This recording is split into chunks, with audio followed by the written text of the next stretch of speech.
Bismillahirrahmanirrahim. Assalamualaikum warahmatullahi wabarakatuh. Salam subscribe. Selamat mengikuti tayangan dari channel Logika, bukan channel Logila. Pada video ini saya akan coba menguraikan sebuah fenomena alam yang masih merupakan misteri bagi para ilmuwan, yaitu mengenai pusaran air yang biasa disebut sebagai maelstrom. Pusaran air ini di laut itu ada beberapa yang sudah diketahui, yang sudah dipublikasikan. Maelstrom ini merupakan pusaran air yang dapat mengisap benda-benda yang melewatinya, misalnya kapal laut. Jadi ketika sudah dihisap oleh pusaran air ini, misalkan kapal laut, maka dia tidak lagi ketemu di mana dia terdampar atau tenggelam atau terselip di karang-karang dan sebagainya. Itu sudah tidak diketahui lagi. Sekarang kita lihat bagaimana terjadinya di laut. Ini dia.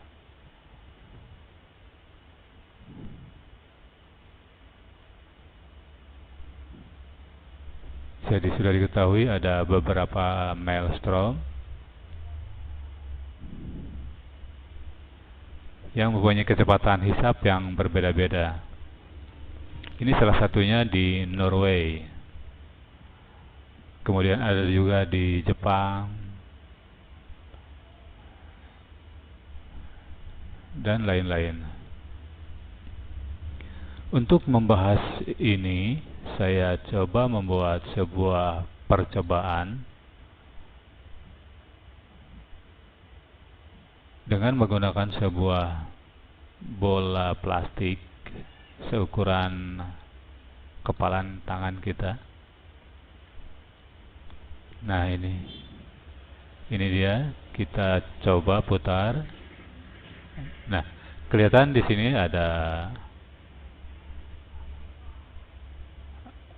air di sini. Ketika si bola ini diputar, maka air itu bisa naik dan terlempar dengan gaya sentrifugal di daerah, kalau di bumi ini dipersamakan dengan garis khatulistiwa. Air dari bawah naik dan terlempar.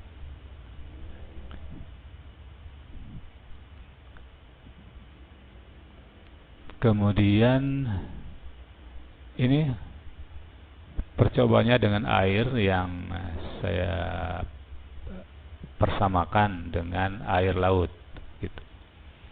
Sekarang bagaimana dengan udara, karena di bumi ini diliputi juga oleh molekul-molekul udara. Sekarang mari kita lihat percobaannya ketika dihadapkan dengan asap di sini.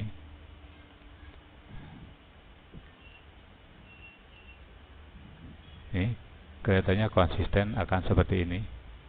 Nah, ini dengan asap ini diputar, ini sumbu putarnya di sini.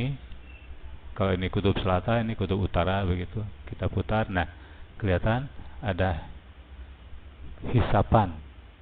Jadi di daerah kutubnya itu mengisap fluida. Kalau ini udara, kalau tadi air. Nah, dengan kedua percobaan tadi, maka analisanya adalah ketika bumi ini berputar dengan sumbu putar kutub selatan dan kutub utara, maka terjadi aliran air laut, dari selatan, dari kutub selatan menuju ke khatulistiwa. Begitu juga akan terjadi di kutub utara dan mengalir ke daerah khatulistiwa. Maka akan terjadi tabrakan di daerah khatulistiwa. Tabrakan aliran maksudnya.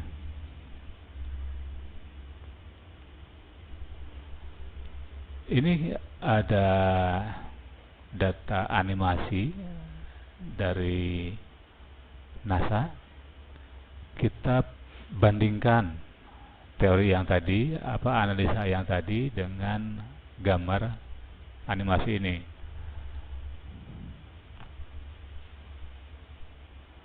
Kita lihat nanti di daerah khatulistiwa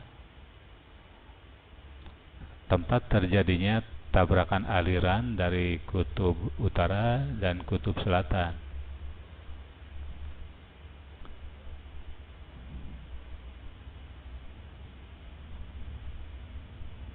Ini dia, ini daerah khatulistiwa dan terjadi tabrakannya di sini. Ini kelihatan nampak di daerah khatulistiwa ini ternyata kelihatan turbulennya sangat kelihatan, sangat berkecamuk di sini. Ini kelihatan dari gambar airnya sangat berkecamuk di sini. Jadi ada aliran dari utara dan dari selatan, maka bertemu di sini. Jadi dari sekelilingnya daerah khatulistiwa ini kelihatan semuanya seperti begini, berkecamuk. Dengan demikian, percobaan tadi benar-benar mewakili dari perputaran bumi. Nah, langsung ke bahasan mengenai maelstrom.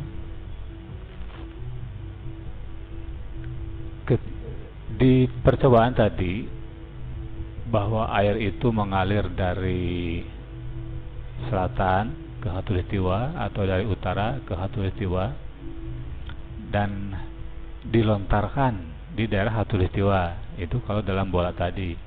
Tapi kalau di dalam bola dunia, di dalam bumi ini, maka gaya sentrifugal itu tidak sampai melontarkan air keluar karena ditarik lagi oleh gaya gravitasi.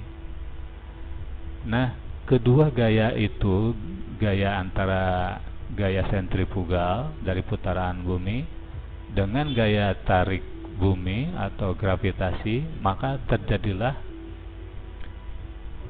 batas permukaan air laut ini. Jadi permukaan air laut ini merupakan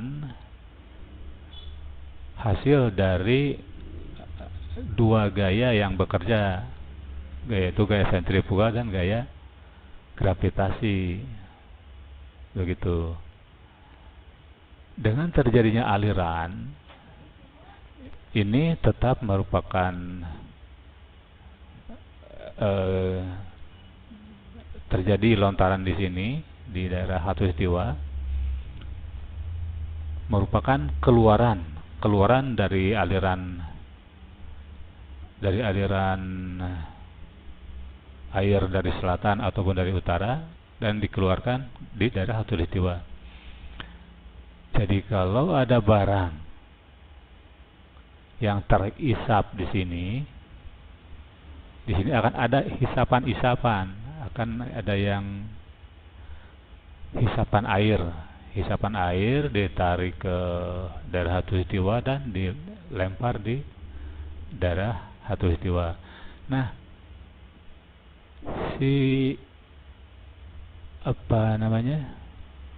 maelstrom itu adalah titik-titik masuk air, titik-titik hisapan air pemasukannya nanti dikeluarkan di khatulistiwa. Begitu. Jadi kalau ada kapal di sini terhisap, atau jangan kapal lah, Misalkan ada benda terapung, misalkan, kemudian dimasukkan ke daerah pusaran air tadi, maka dia akan tertarik, dialirkan akan muncul di daerah khatulistiwa. Tapi karena kapal itu sebetulnya material tenggelam, karena ada udara baru dia terapung. Ketika udaranya terisi air, maka dia jadi benda tenggelam yang tidak akan muncul lagi dengan aliran maelstrom itu. Jadi ketika masuk di sini di pusaran-pusaran air, dia tertarik ke bawah dan tenggelam di perjalanannya itu, karena dia benda tenggelam berat. Itulah maelstrom. Saya kira cukup sampai di sini mengenai maelstrom. Nanti kita akan membahas yang lainnya, fenomena alam yang lain. Misalkan kenapa di sini di kutub utara dan kutub selatan terjadi es, begitu, dan yang lainnya. Sekian, semoga bermanfaat. Assalamualaikum warahmatullahi wabarakatuh.